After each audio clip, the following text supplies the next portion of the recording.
Dnes sa pozrieme na aktuálnu vojenskú situáciu na Ukrajine. Nie na titulky, ale na to, čo sa podľa posledných vyjadrení deje priamo na fronte.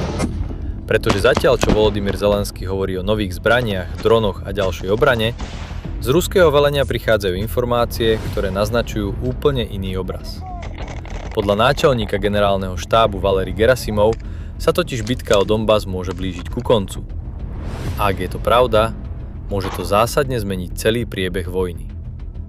Otázka teda znie, čo sa reálne deje na fronte a prečo sa o tom hovorí oveľa menej, než by sme čakali.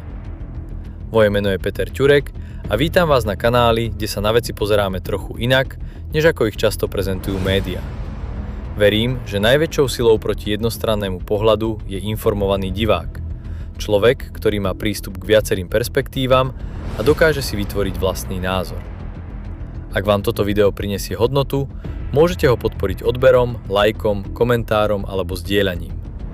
Pomôžete tak dostať tieto informácie k čo najviac ľuďom, aby si každý mohol urobiť vlastný obraz a hľadať odpovede sám. Ďakujem vám a poďme na video.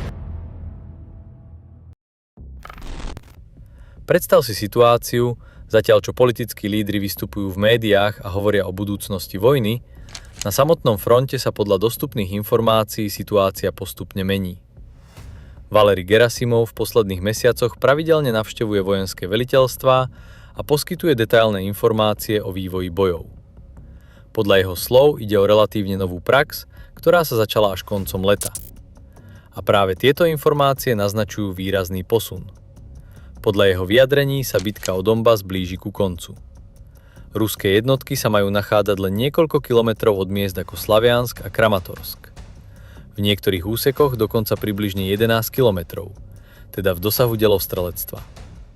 Ak tieto mestá padnú, podľa jeho slov sa tým uzavrie jedna z najdôležitejších kapitol tejto vojny.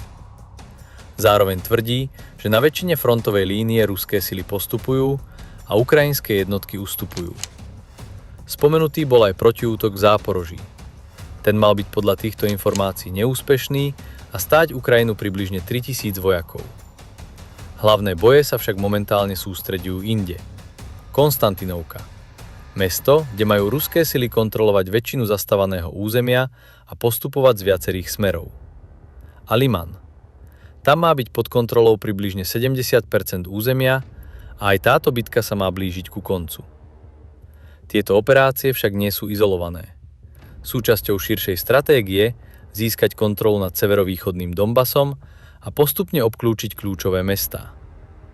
Zaujímavé je, že menej pozornosti sa venuje oblasti Sumy, napriek tomu, že práve odtiaľ prichádzajú správy o ďalšom postupe a možnom obklúčení regionálneho centra. A to nie je všetko. Podľa týchto vyjadrení už ruská ofenzíva začala. Nie náhle, ale postupne. Podobne ako štart rakety. Najprv pomaly, potom naberá tempo a hlavný tlak prichádza neskôr, počas leta a jesene. Práve takýto vývoj sa očakáva aj teraz. Zároveň sa mení aj tón vyjadrení. Ruskí predstavitelia vystupujú čoraz tvrdšie.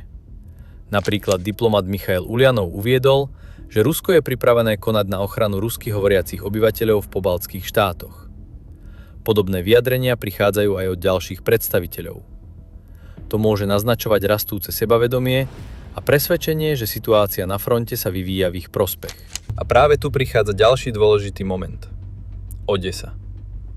Podľa dostupných informácií Rusko v posledných týždňoch systematicky útočí na infraštruktúru v okolí Odesy, najmä na železničné spojenia. Cieľ je podľa týchto úvah jasný. Izolovať mesto. Nielen od zvyšku Ukrajiny, ale aj od trás vedúcich z Európy, najmä z Rumunska a Poľska. Prečo je to dôležité? Pretože bez železníc je presun vojsk, techniky a zásob výrazne komplikovanejší. A to môže zásadne ovplyvniť schopnosť reagovať, či už zo strany Ukrajiny alebo jej spojencov.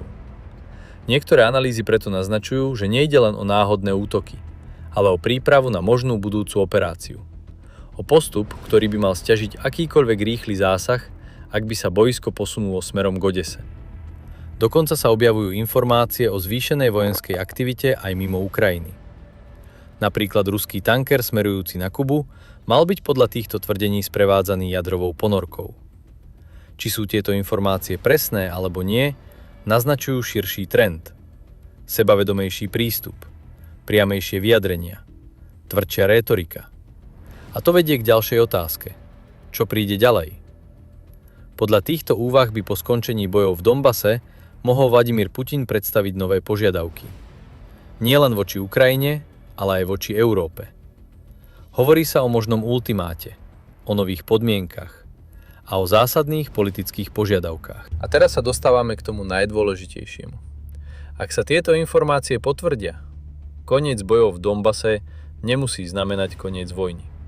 Môže to byť len začiatok novej fázy. Podľa týchto úvah by mohol Vladimír Putin po skončení bojov predstaviť nové požiadavky. Nielen voči Ukrajine, ale aj voči celej Európe. Hovorí sa o možnom ultimáte, o aktualizovaných podmienkach a o zásadných politických zmenách. Zaujímavé je, že Putin sa zatiaľ drží v úzadí. Nevedie túto komunikáciu priamo. Namiesto toho vystupujú vojenskí velitelia a diplomati. To môže naznačovať, že v Moskve prebiehajú širšie strategické diskusie. A to už nie je len o Ukrajine. Je to o širšom geopolitickom obraze. Vidíme, že Rusko zároveň aktívne komunikuje s Čínou. Prebiehajú stretnutia, plánujú sa ďalšie a spolupráca pokračuje. Zároveň sledujeme napätie medzi veľmocami, diskusie o ekonomike, sankciách a o tom, ako sa bude meniť globálna rovnováha. Do toho vstupuje aj politika v Spojených štátoch. Donald Trump je opäť aktívnou súčasťou diskusie o budúcnosti konfliktu. A jeho postoj môže mať v budúcnosti zásadný vplyv na to, ako sa bude situácia vyvíjať. A teraz si to spojme. Máme vojenský tlak na fronte. Máme tvrdšiu rétoriku zo strany Ruska. Máme globálne napätie medzi veľmocami. A do toho prichádza možný zlomový moment v Donbase. A práve preto, to, čo sa deje dnes, môže určovať, ako bude vyzerať Európa zajtra. Pretože toto už nie je len vojna o územie. Je to vojna o vplyv, o smerovanie sveta a o to, kto bude určovať pravidlá.